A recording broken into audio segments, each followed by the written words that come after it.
எப்போவுமே வந்து பார்த்துக்கிட்டிங்கன்னா ஒரு அவுட் ஆஃப் த வேர்ல்டு எக்ஸ்பீரியன்ஸ்க்கு நம்ம நிறைய அதர் லாங்குவேஜ் ஃபிலிம்ஸை எல்லாருமே சஜஸ்ட் பண்ணுவாங்க. பட் நம்ம தமிழ் சினிமாவில் அவ்வளோ அழகாக தனக்குன்னு ஒரு தனி உலகம் கிரியேட் பண்ணி நம்மளை எல்லாரையும் அப்படியே அந்த ஸ்க்ரீனோடு க்ளூடாக உட்கார வைக்கக்கூடிய இயக்குனர் நிச்சயமாக இவர் தான்.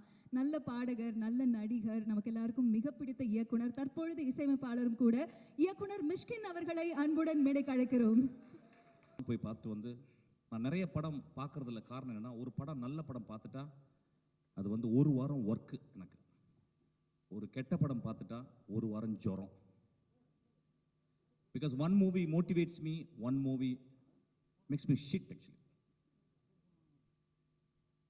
நான் வந்து கர்ணன் படம் பார்த்துட்டு வந்து ஒரு பர்டிகுலர் சீன் எடுத்து என் அசிஸ்டன்ஸ் வந்து சொன்னேன். ஒரு படத்தை எப்பயுமே படம் பார்த்துட்டு வந்து என் அசிஸ்டன்ஸோட டிஸ்கஸ் பண்ணுவோம். அப்போ கர்ணனில் ஒரு சீனை வந்து பார்த்து சொன்னேன். இப்படியே ஒரு பஸ் ஸ்டாண்டில் ஒரு அப்பாவும் ஒரு பெண்ணும் வந்து உட்காந்துருக்காங்க. 2 பேர் வந்து அந்த பெண்ணை, அந்த குழந்தைய ஒரு அப்பாவுக்கு முன்னே அசிங்கமாக அவங்க வந்து ட்ரீட் பண்ணுறதை வந்து எடுத்திருப்பான். அப்போ அவனுடைய ஷார்ட் டிவிஷன்ஸை வந்து நான் சொல்லி எக்ஸாக்டாக என்ன ஷார்ட் டிவிஷன்ஸ் பண்ணணும் அதை அப்படியே சொல்லிவிட்டு நான் சொன்னேன், டேய் இது ஒரு வருஷன் எடுத்திருக்காண்டா, இப்போ நம்ம இருந்தால் எப்படி பண்ணுவோம், நீங்கள் இருந்தால் எப்படி பண்ணணுண்டான்னு சொல்லி கொடுத்தேன். பிகாஸ் ஒரு படத்தை பார்த்தா பிறகு இப்போ வெற்றிமாறன் படம் பார்த்து ஒரு ஷார்ட் வச்சிட்டாங்கன்னா அந்த ஷார்ட்டை வந்து நான் பார்த்து அதை ரிசீவ் பண்ணி, if it is extraordinary I will take that into my marrow. அப்போ நான் சொல்லும்போது வந்து இல்லைடா மாறி வந்து இன்னும் கிராஃப்ட் வந்து அப்படி இருக்குடா, நல்ல ஃபிலிம் மேக்கரான கிராஃப்டை வந்து இன்னும் வந்து அவன் பாலிஷ் பண்ணண்டா அப்படின்னு சொன்னேன். My friends, you don't believe, நான் வாழை பார்த்தா பிறகு I was astounded, I was shell shocked. அவன் வந்து ஒரு படத்தை அவனுடைய ரூட்ல இருந்து சொல்லும் போதே உடனே அவனுடைய மிச்ச படங்களுடைய விமர்சனங்கள் எல்லாமே வரும். கிட்டத்தட்ட ஒரு 2 டிவிஷனாகத்தான் இப்போ தமிழ் சினிமாவாக மாறி இருக்கு. சப்போர்ட் அண்ட் நாட் சப்போர்ட், இதெல்லாம் நிறைய பாலிடிக்ஸ்லாம் நடந்துருக்கு. ஆனால் இதை அவன் சர்பாஸ் பண்ணுறான். இப்போ அவன் என்ன பண்ணுறான், ஒரு கதையை தன் வாழ்நாளில் அவன் வாழ்க்கைக்குள்ள அவனுடைய ஒட்டுமொத்த வழி, சந்தோஷம், காதல், நட்பு, எல்லா எமோஷன்ஸ்க்குள்ள ஒரு ஒரு ஒரு ஒரு 8 வயசு 9 வயசு பையனுக்குள்ள இருக்கும்ல, அதை வந்து நம்மள்ட்ட வந்து எடுத்து காட்டிருக்கான் இந்த வாழையில. இந்த படத்தை ஏன் பார்க்கணும் அப்படின்னு கேட்டிங்கன்னா, நம்மளுக்கெல்லாம் ஒரு 7 வயசுலேருந்து இந்த சைல்டுஹுட்னு சொல்லுவாங்கல்ல, அதோடைய மெமரிஸ் வந்து நம்ம தலைக்குள்ள அப்படி இருக்கும் சாவர வரைக்கும். என்னை பொறுத்த ஒரு மனிதனுடைய மரண படுக்கையில் அவன் கடைசியாக ஒரு இமேஜ் வரும் பார்த்தீங்களா, நிறைய இமேஜ் வரும். அம்மா வரும், அப்பா வரும், அவன் பெத்த குழந்தையுடைய இமேஜ் வரும், என் மகள் வரும், இப்படிலாம் வரும்ல.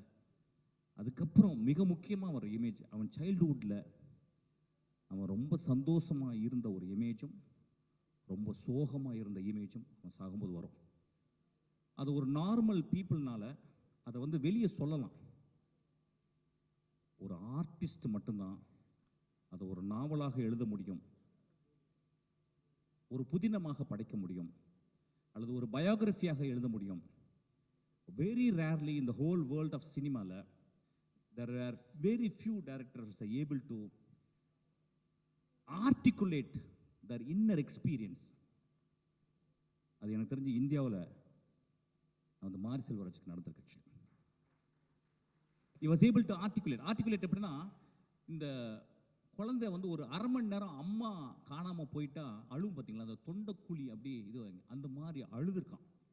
உடனே நம்ம நினைக்கலாம், ஓ ரொம்ப சோகமான படமா? இல்லை, எனக்கு தெரிஞ்சு இந்த 10 இயர்ஸில் நான் பார்த்த சந்தோஷமான படம் இந்த படம். அந்த வாழை எவ்வளவு பச்சையாக இருக்கோ, பசுமையாக இருக்கோ, அந்த அளவு பசுமையான படம் இந்த படம். வேர்டன்ட்னு சொல்லுவாங்க இங்கிலீஷில், வேர்டன்ட்னு. அது ஏன் அவன் நம்மள்கிட்ட சொல்லணும் அப்படின்னா, அவனுக்கு ஒரு மொழி இருக்கு. அந்த அந்த அந்த தியாகராஜன் குமாரஜி சொன்னா, டெக்னிக்கலாக இஸ் எவால்வ்ட் அப்படின்னு இருக்கான். நம்மளுடைய முதல் படம் எப்பொழுதுமே தோல்வி படம். ஒரு டைரக்டருக்கு வணிக ரீதியில் வின் பண்ணிடும், ஆனால் நம்மளுடைய ஃபார்மில், நம்மளுடைய ஆர்ட்டில், நம்மளுடைய அடைகாத்தலில் நம்மளுடைய previous movie always a bad film. அதனால தான் எல்லா டைரக்டரும் இங்கே இருந்தவங்க எடிட் பண்ணி முடிச்ச உடனே அந்த படத்தை ஹேட் பண்ணிடுவாங்க. they will be spending years and years to edit the film. Once it is edited, once it is projected on the screen, it is a bad film. அவருடைய மிச்ச படங்கள்லாம் அப்படி தான் இருப்பான், ஒரு நல்ல டைரக்டர் அப்படி தான் இருப்பான். இந்த படம் அவன் வாழ்நாளில் I don't think he can make a better film than this. Mari, you can't do. I believe so. Because so much of truth in this film. ஏன் ட்ரூத்னா, ட்ரூத்தை எங்க கண்டுபிடிக்கலாம்னா, ஒரு 8 வயசு பையன்ட்டு நீங்க பேசும்போது ஒரு 6 வயசு குழந்தைகிட்ட தான் அவ்வளோ ட்ரூத் இருக்கும். மாறி அதுக்கப்புறம் நிறைய ஃபிக்ஷன்லாம் மிக்ஸ் பண்ணலாம். ஆனால் இந்த படத்தில் கிட்டத்தட்ட வந்து ஒரு தாய்ப்பால் போல வந்து அவன் வந்து இந்த படத்தை சொல்லியிருக்கான். இந்த படத்தில் நான் வந்து ஃபார்முக்கு இந்த படம் வந்து ரொம்ப முக்கியன்றேன். நான் என்ன சொல்ல வந்தேன்னா, அவன் பார்த்த வாழ்க்கையை, மறக்க முடியாத வாழ்க்கையை,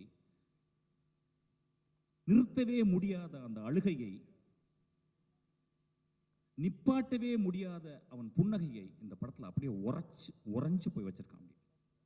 எனக்கு தெரிஞ்சு இந்த ஃபார்ம் அந்த படத்தில் வந்து அவன் போயிட்டு கேரக்டரில் நடக்க சொல்லிட்டு அவன் போய் நின்று பார்த்துருக்கான். இங்கே நின்று நான் பார்த்தனா, அங்கே நின்று பார்த்தனா, இங்கே கேமராவை வைக்கலாமா அப்படின்னு அப்படியே ஒரு கோழி தன் குஞ்சுகளை அடகாக்கும் பார்த்தீங்களா, அந்த மாதிரி ஒவ்வொரு இடத்துலையும் ஒரு கோழியாக அவன் கேமராமேனும் ஆகணும். கேமராமேன் சொல்ல மாட்டேன், நல்ல பையன் அவன். இது முழுக்க மாரியினுடைய விஷன். நண்பர்களே, இந்த மாதிரி ரேரஸ்ட் ஃபிலிம்ஸ் வந்து இது வந்து ஒரு பெரிய அனுபவம். நம்ம தமிழ் சினிமாவில் என்னன்னு கேட்டிங்கன்னா, இப்போ தான் கொஞ்ச நேரத்துக்கு முன்னாடி தம்பிட்டு பேசிக்கினேன். நான் சொன்னேன் வந்து, டேய் ரஜினி சார் வச்சு ஒரு படம் பண்ணடா, ரொம்ப பியூட்டிஃபுல்லாக இருந்துச்சு, நான் பார்த்தேன், பிடிச்சிருந்தேன். அவன் சொன்னான், சார் என்ன சார் உங்களுக்கு இந்த படம்லாம் பார்ப்பீங்களா? நான் சொன்னேன், இல்லைடா, ரஜினி சாரை ஒரு கேமராவில் வந்து அது ஒரு பெரிய ராஜநாகம், அது படம் எடுத்து ஆடும், அதை ஒரு கேமராவில் வந்து அடக்கிறது ரொம்ப கஷ்டம்டா, அது ரொம்ப அழகாக பண்ணியிருக்கடான்னு சொன்னேன். ஒவ்வொருத்தங்களும் ஒவ்வொரு ஃபார்மை, ஆனால் இந்த ஃபார்ம்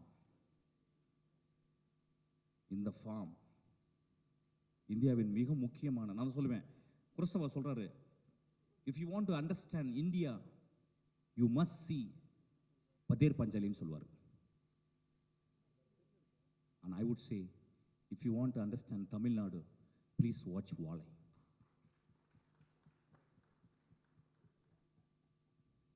இந்த படத்தை பார்த்துட்டு வந்து நிறையா சொன்ன மாதிரி, இல்லை சார் இது வந்து ஒரு படம் மாதிரி இல்லை. ஆமாம், படம் மாதிரி இருக்காது, இது வந்து பாடம், இது வந்து உங்கள் வாழ்க்கை.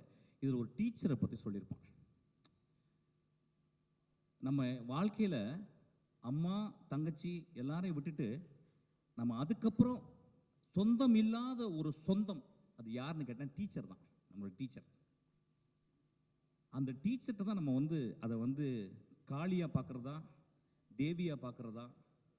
அம்மா கிடையாது, தங்கச்சி கிடையாது, அக்கா கிடையாது, ஆனால் அவங்க யார் அப்படின்னு பெரும் தவிப்பு இருக்கும் அந்த குழந்தை. அதாவது இந்த கம்மிங் ஆஃப் ஏஜினுடைய முதல் பெண் அவ.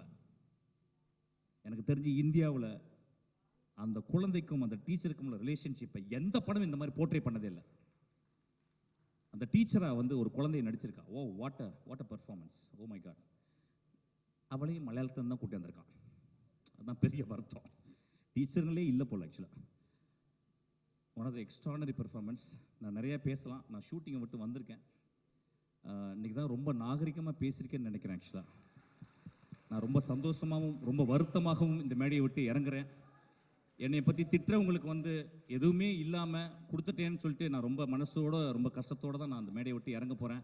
போன படம் ஒத்துக்காளியில் நிறைய பேசினேன், ஒரு குத்து டான்ஸ் ஆடினேன், அதுக்கு பெரிய மரியாதை கிடச்சிது. ஒரு 50 பேர் நல்ல காணொலி போட்டு திட்டினாங்க.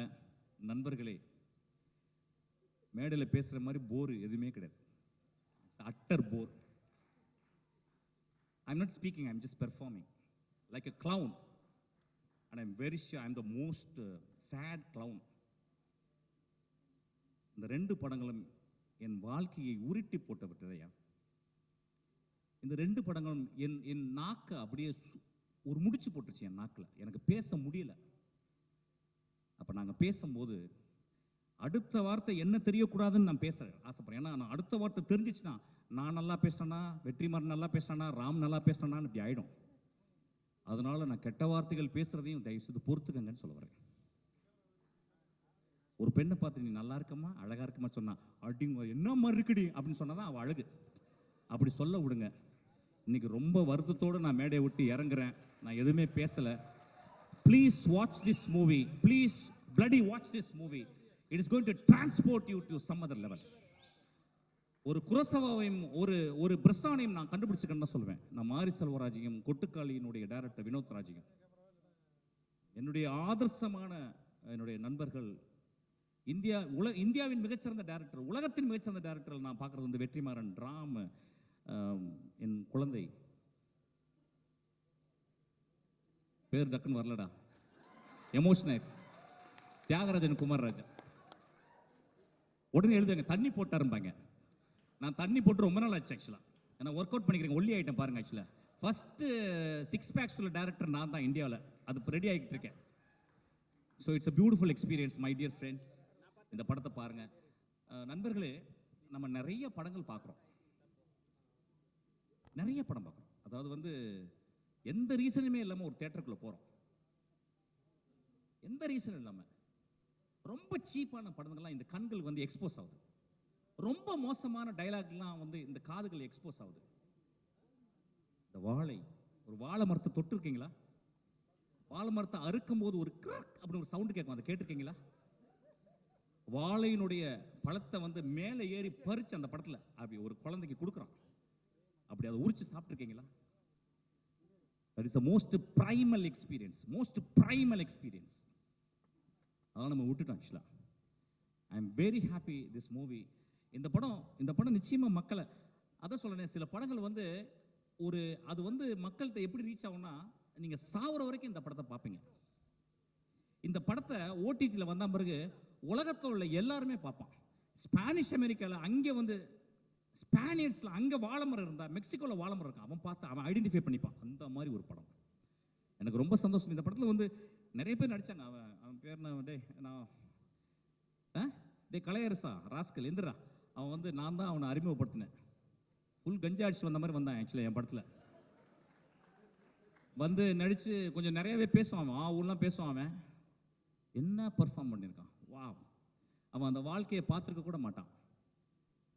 அவனுக்கு எப்படி லுங்கி கட்டணும், அவனுக்கு எப்படி வாழையை சுமக்கணும். ஐயா இந்த படத்தில் வாழையை சுமந்திருக்காங்க. ஐயா வாழையை சுமந்திருக்காங்க. ஒரு தாய் தன் குழந்தையை சுமந்தது மாதிரி சுமந்திருக்காங்க. So it's extraordinary experience. ரொம்ப நல்லா இருந்துச்சுடா. ஐ லவ் யூடா. ரொம்ப நல்லா இருந்துச்சுடா. There is miles to go and you prove that's. சூரிய அளவு இல்லை, இருந்தாலும் சூரிய பக்கத்தில் வந்துட்டேன். தேங்க்யூ. உலகத்திலே ரொம்ப சந்தோஷம் ஆர்ட்டை பார்த்து ரசிக்கிறதும், அதை ஒரு பெரிய ஆர்டிஸ்ட்டுங்களோட உட்காந்து ஆர்டிகுலேட் பண்ணுறது தான். I am so happy. எனக்கு என்னமோ ஒரு 4 ஆர்கெஸ்ட்ரம் இருக்க மாதிரி ஃபீல் பண்ணுறேன். Thank you so much. Love you. Thank you so much sir.